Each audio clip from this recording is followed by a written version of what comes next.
सरता विशाखा ललिता अरे सखीमिता देखल संगति बगीचारे केते प्रकार फूल फुटिଥାଏ समाते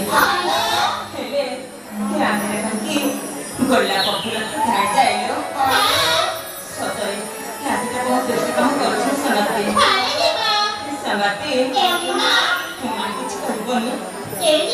हाँ तुम्हारी बाहुल्य सतरे हलो ମୁଁ ଶୁଣିଲି ଆମ ପରିବାର ଲୋକମାନେ କହତେ ହୋଇଥିଲେ କହୁଥିଲେ ଏ ଆମ ପରିବାର ରାଜକୁମାର ପୂଜା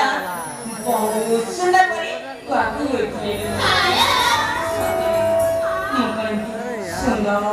ଯାଉଛି ସତ କହୁଛ ହଁ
Samate,